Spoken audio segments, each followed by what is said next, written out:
IPPS Pakistan को लूट कर खा गई। कैपेसिटी पेमेंट के नाम पर कौमी खजाना खाली कर गईं। 40 खानदानों ने ये गुल खिलाए। साबिक वजीर तिजारत गौहर एजाज ने सोशल मीडिया पर बिजली साज कंपनियों का डेटा शेयर कर दिया। बताया 80% पावर प्लांट्स पाकिस्तानियों की मिल्कियत है, जो हमें 1 यूनिट बिजली 60 रुपए में फरोख्त कर रहे हैं। मुल्क बचाने के लिए सबको आईपीपीएस माहिरों के खिलाफ खड़ा होना पड़ेगा, जो 40 खानदानों को मुनाफा दे रहे हैं। 100 आईपीपीएस 25,000 मेगावाट बिजली के पैसे लेती हैं, मगर 5,000 मेगावाट से भी कम बिजली बनाती हैं। बास पावर प्लांट से 750 रुपए फी यूनिट बिजली खरीदने का इंकशाफ। पूल पावर प्लांट से औसतन 200 रुपए यूनिट के हिसाब से बिजली खरीदी जा रही है। गौहर एजाज ने लिखा कि तमाम पावर प्लांट्स 20% से कम कैपेसिटी पर चल रहे हैं। जनवरी 2024 से मार्च 2024 के दौरान आईपीपीएस को 1.95 ट्रिलियन रुपए की अदायगियां हो चुकी हैं। बकाया 160 अरब रुपए की तस्दीक हो रही है।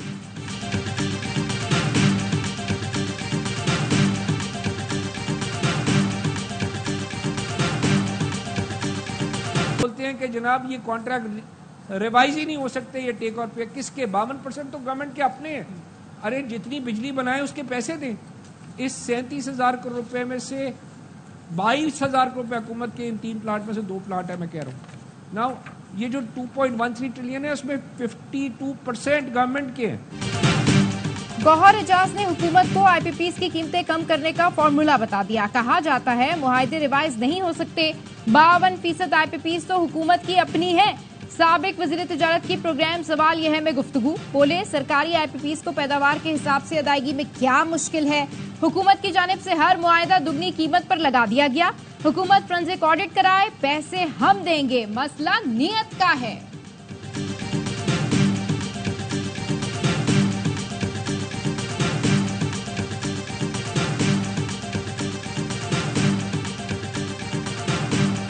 आईपीपीएस के मुआहदे रिवाइज करो। पहले कौम के सामने तो लाओ कि तुमने कौम के साथ ये क्या संगीन मजाक किया है। कितनी आईपीपीज ऐसी हैं 2 साल 3 साल से 1 मेगावाट भी बिजली नहीं बनाई है और अरबों रुपए उसको फराम किए गए हैं। अमीर जमात इस्लामी का आईपीपीएस मुआहदे कौम के सामने लाने का मुतालबा। पेशावर में ताजिरों से खिताब में हाफिज नईमुर रहमान ने कहा, महंगी बिजली ने मईशत तबाह कर दी। कितनी आईपीपीज ऐसी हैं जिन्होंने 1 मेगावाट बिजली पैदा नहीं की और अरबों रुपए लिए। कौम कैपेसिटी चार्जेस के नाम पर 2800 अरब रुपए बिजली बिलों में अदा करेगी। बिजली ना बनाने वालों को अरबों दिए जा रहे हैं। आईपीपीएस के मुआहदे अब मंजूर नहीं। सारे स्लेब खत्म करके बिजली सस्ती करें। ताजिर टैक्स देना चाहते हैं मगर सहूलत भी मिलनी चाहिए। आटा, घी, चावल, दालों पर टैक्स लगाना कौन सी आवाम की खिदमत है। तनख्वाहदार तबके ने 375 अरब रुपए टैक्स दिया। हजारों एकड़ जमीन वालों ने 4-5 अरब टैक्स दिया। ये सिस्टम नाकारा हो चुका है। अमन के बगैर न तिजारत और न सियासत चलेगी। जमात इस्लामी ने हक दो अवाम तहरीक शुरू कर दी। टैक्स खत्म करने के लिए 26 जुलाई को इस्लामाबाद में धरना होगा।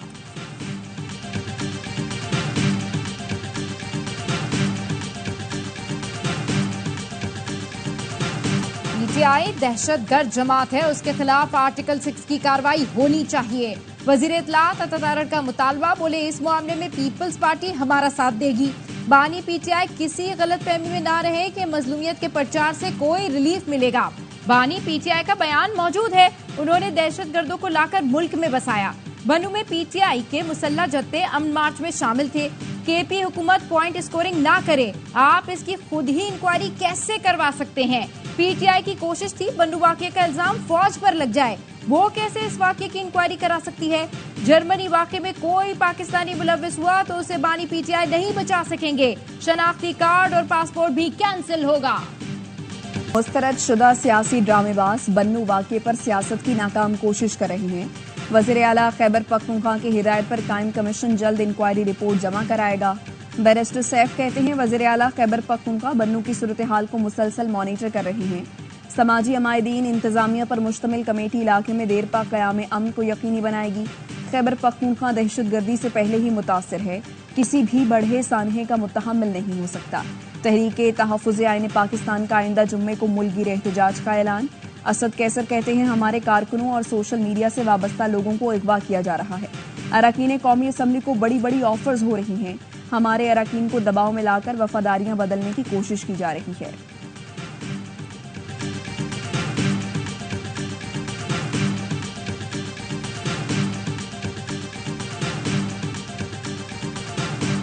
मुंसफ ने साजिश करके PKLI को तबाह करने की भरपूर कोशिश की। PKLI के बोर्ड को किस तरह उस जमाने की हुकूमत ने तबाह किया, लेकिन आज अल्हम्दुलिल्लाह वहां पर अब हजारों लोग फैज याब हो रहे हैं।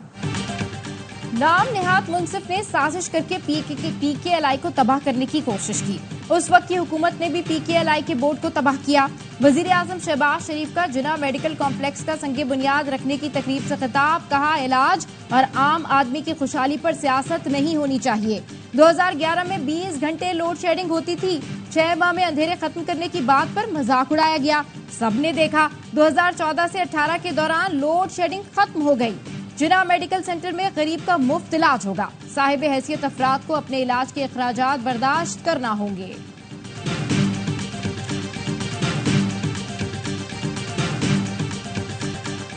जर्मन शहर फ्रैंकफर्ट में अफगान शहरियों का पाकिस्तानी काउंसिल खाने पर धावा।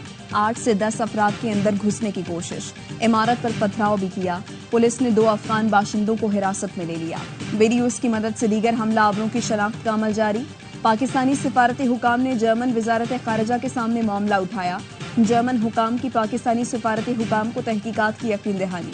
पाकिस्तानी सिफारत खाने का कहना है शरपसंदों को कानूनी नताइज का सामना करना पड़ेगा। जर्मन हुकाम से राबते में है, पाकिस्तानियों से पुरअमन रहने की अपील की है। पाकिस्तान ने काउंसलेट में तोड़ फोड़ की मजम्मत कर दी। पाकिस्तान में जर्मन सिफारत खाने के सीनियर तरीन सिफारतकार को दफ्तर खारिजा तलब करके एहतजाज रिकॉर्ड कराया गया। दफ्तर खारिजा हुकाम ने पाकिस्तानी सिफारती प्रॉपर्टीज की हिफाजत और मुलव्वस लोगों के खिलाफ कार्रवाई पर जोर दिया। सीनियर जर्मन सिफारतकार की जानिब से हर मुमकिन इक़दामात की यकीन दहानी कराई गई।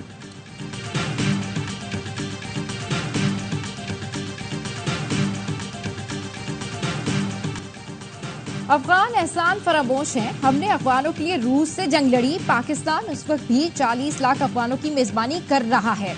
वज़ीर दिफा ख्वाजा आसिफ कहते हैं इस्तेहकाम सियासतदानों की जिम्मेदारी नहीं, अदलिया, मीडिया, ब्यूरोक्रेसी पर भी है। अदलिया के इतने सियासी फैसले हैं कि गिनती खत्म हो जाती है। अदलिया के फैसले सियासी नहीं बल्कि आईनी और कानूनी होने चाहिए। नंबर गेम 115 है इस वक्त PTI को। रिजर्व सीट्स के बाद 4-5 सीटें मेरे ख्याल JUI की हैं। आपको 40 सीटें और चाहिए टू टर्न द टेबल। यहाँ 55 सीटें जो हैं वो खुल रही हैं। With in 45 days tables can be turn. 2018 का इलेक्शन रिग्ड नहीं था, 2018 का इलेक्शन मैनेज्ड। 55 हल्के खुलने जा रही हैं। 45 दिनों में नंबर गेम चेंज हो जाएगी। साबिक वफाकी वजीर फवाद चौधरी का बड़ा दावा। कहते हैं नून लीग ने फैज हमीद के जरिए चीफ इलेक्शन कमिश्नर लगवाया। 2018 का इलेक्शन धांधली ज्यादा नहीं, मैनेज था। बोले कमर बाजवा ने एक तौसी PTI से ली, दूसरी नून लीग से लेना चाहते थे। 2019 में जब नवाज शरीफ को बाहर भेजा गया तो मुझे लगा दूसरी तरफ काम शुरू हो गया है। सारे मसाइल का हल ग्रैंड डायलॉग है। नून लीग और पीपल्स पार्टी एक हकीकत है, इनसे बात करनी पड़ेगी। एक सवाल के जवाब में कहा मैंने जाते ही पांव पकड़ लिए और माफी मांग लिए, इसलिए प्रेस कॉन्फ्रेंस नहीं करनी पड़ी।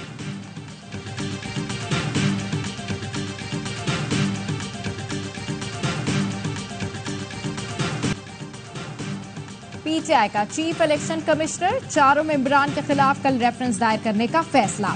जराये के मुताबिक बानी PTI ने अली जफर को इलेक्शन कमीशन के खिलाफ रेफरेंस दायर करने की जिम्मेदारी सौंपी है। सुप्रीम जुडिशल काउंसिल से चीफ इलेक्शन कमिश्नर, 4 मेंबरान को हटाने का मुतालबा किया जाएगा।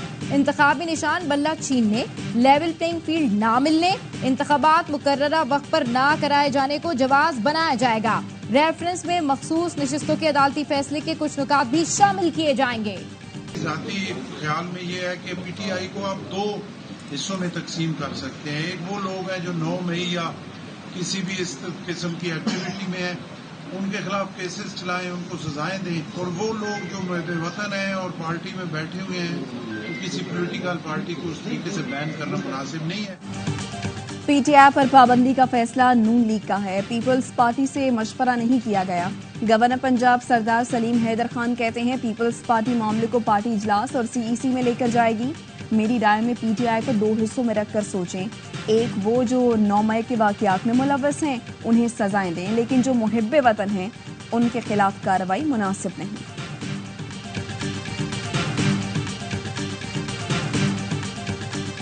मौलाना साहब एक सियासी शख्सियत हैं, चुन चुन के वो बदले ले रहे हैं। उनकी एक सियासी जीत मैं समझता हूँ कि रोजाना सबके असर उनके दरबार पे हाजिर होते हैं। माल गनीमत जो मौलाना फजल रहमान से लूटा गया वो तो पीटीआई में तकसीम की गई। गौर साहब ने जो उनके अभी चेयरमैन भी हैं, उन्होंने स्टेटमेंट दिया कि हमारी कोई ऐसी बातचीत मौलाना फजल रहमान साहब से नहीं हुई। मौलाना फजल रहमान पीटीआई से चुन चुन कर इंतकाम ले रहे हैं। बैरिस्टर गौर जेयूआई और पीटीआई मुज़ाकरात से मुनहरिफ हो गए। गवर्नर केपी फैसल करीम कुंडी कहते हैं खैबर पख्तूनख्वा में लाकानूनियत उरूज पर है। अमन व अमान की सूरत हाल पर सूबाई असम्बली का इजलास बुलाया जाए। सूबाई हुकूमत अपने मेंबरान को सूबे की सूरत हाल पर आगाही देने में नाकाम है। एपेक्स कमेटी के इजलास का इनेकाद अभी तक मुमकिन नहीं हो सका। खैबर पख्तूनख्वा में बदतरीन बदअमनी की जिम्मेदार पीटीआई है। वज़ीर आला अपनी पार्टी के 10 साला दौर की कारकर्दगी पर मुझसे मुनाजरा कर लें। विफाक से अपनी हुकूमत में क्यों फंड्स नहीं लिए गए? हित्ते की इज्जत का दावा वो करे जिसकी अपनी कोई इज्जत हो। वज़ीर आला को इलाज की जरूरत है, मुफ्त इलाज कराने की पेशकश करता हूँ।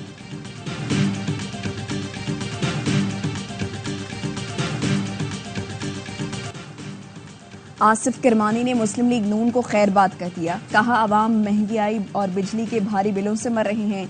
खुशामदी टोला सब अच्छे की गर्दान कर रहा है। नवाज शरीफ साहब सब अच्छा नहीं है। तफसीली बयान जल्द जारी करूंगा।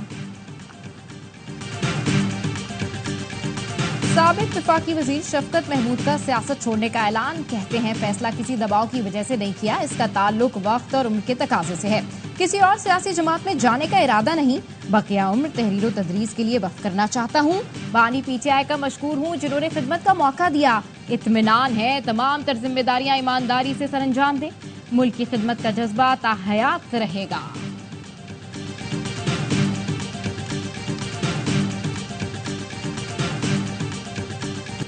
बांग्लादेशी तलबा का एहतजाज रंग ले आया। सुप्रीम कोर्ट ने मुलाजमतों में कोटे पर हाई कोर्ट का फैसला गैर कानूनी करार दे दिया। सरकारी मुलाजमतों में 93% भर्तियां मेरिट पर होंगी। बांग्लादेश की सुप्रीम कोर्ट ने फैसला सुना दिया। कोटे पर भर्ती से मुताल्लिक हाई कोर्ट के हुक्म पर अमल दरामद रोक दिया। सुप्रीम कोर्ट ने कहा सिविल सर्विस की 5% मुलाजमतें जंग आज़ादी में हिस्सा लेने वालों के बच्चों के लिए बरकरार रहेंगी। खवातीन, माजूर, अकलियतों और तीसरी जिन्स के लिए 2% कोटा मुख्तस रहेगा। अदालत ने हुकूमत को नोटिफिकेशन जारी करने का भी कह दिया। मुलाजमतों में कोटे के खिलाफ मुजाहिरों और झड़पों में अब तक 150 अफराद हलाक हो चुके हैं। बांग्लादेश में आज कर्फ्यू में तोसी की गई। सूरत हाल पर कंट्रोल के लिए फौज तैनात है। बांग्लादेशी मीडिया पर मुजाहिरों की कवरेज पर पाबंदी है। नैब टीम की तोशाखाना के नए रेफरेंस में बानी पीटीआई और बुशरा बीबी से अडियाला जेल में छठे रोज तफ्तीश। नैब टीम तफ्तीश से मुतालिक पेशरफ रिपोर्ट कल अदालत में पेश करेगी। अदालत ने बानी पीटीआई और बुशरा बीबी को 22 जुलाई को दोबारा पेश करने का हुक्म दे रखा है।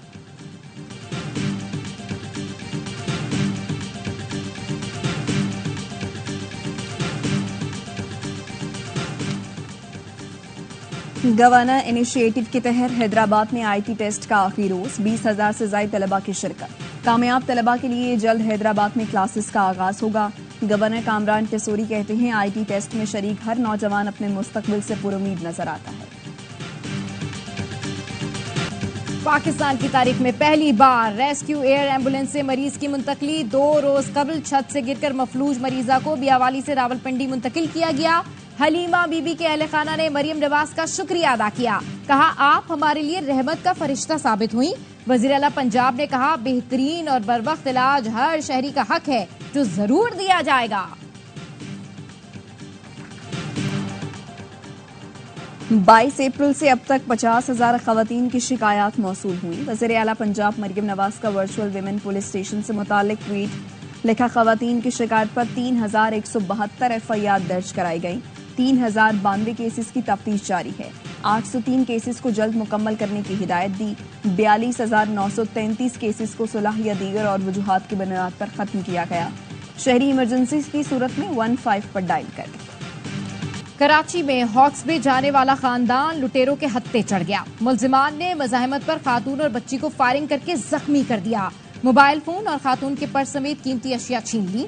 फैमिली पिकनिक मनाने हॉक्स बे जा रही थी। फुटबॉल चौक के करीब गाड़ी खराब हो गई। इस दौरान मुसल्ला मुल्जिमान पहुंचे। डीआईजी साउथ ने मुल्जिमान की गिरफ्तारी के लिए खुसूसी टीम तश्कील दे दी। SHO माड़ीपुर को शोकोज नोटिस। मुल्जिमान की गिरफ्तारी के लिए 1 हफ्ते की डेडलाइन दे दी। कराची में कहीं तेज कहीं हल्की बारिश, गर्मी कम न हुई, दर्जा हरारत 39 डिग्री तक जा पहुंचा। शिद्दत 50 डिग्री तक महसूस हुई। महकमा मौसमियात का कहना है शहर के बेशतर मुकामात आज तेज बारिश का इम्कान है। हवा का कम दबाव बरकरार रहा तो कल भी शहर के मुज़फ़्फ़ाती इलाकों में बारिश होगी। कल शाम से समंदरी हवाएं बहाल होने की तवक्को। समंदरी हवाएं बहाल होने के बाद दर्जा हरारत में कमी आएगी। गजा में महाजरीन कैंप पर इसराइली फोर्सेस की बमबारी, हजारों फलस्तीनी दरबदर।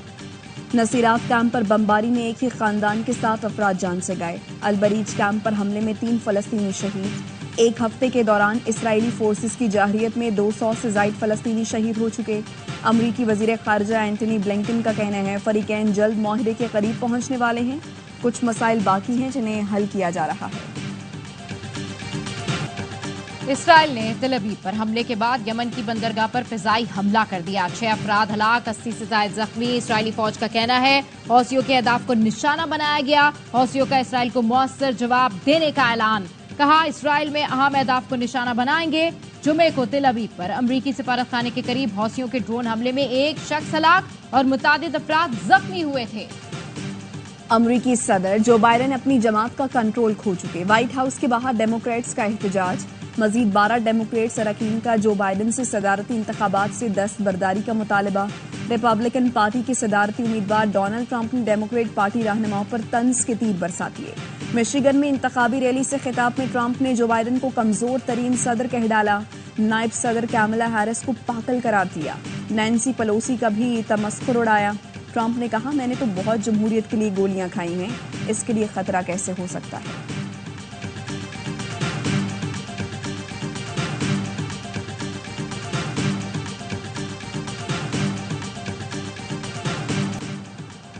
चेयरमैन पीसीबी मोहसिन नकवी कोलंबो पहुंच गया। आईसीसी इजलास में शिरकत करेंगे। इजलास में चैंपियंस ट्रॉफी के बजट की हतमी मंजूरी भी दी जाएगी।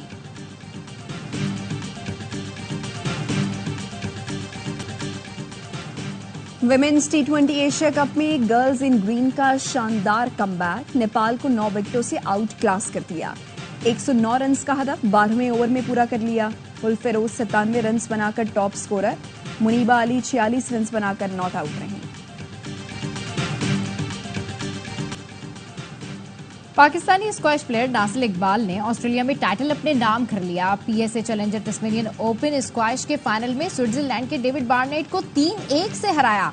गुज़िश्ता चंद रोज के दौरान नासिर का ऑस्ट्रेलिया में तीसरा टाइटल है। नासिर ने ऑस्ट्रेलिया में बेंडिगो और शिपर्टन ओपन भी जीता था।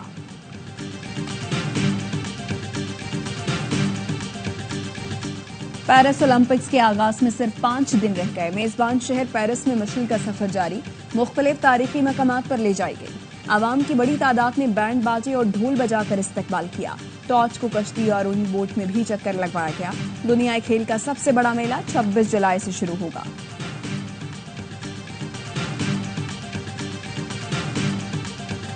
और पाकिस्तानी कौंसलेट के ज़ेरे एहतमाम सिडनी में मैंगो और कल्चरल फेस्टिवल का एहतमाम। ऑस्ट्रेलियाई अरकान पार्लियामेंट समेत हजारों अफराद की शिरकत ने आम से भरा ट्रक 3 घंटे में खरीद कर खाली कर दिया।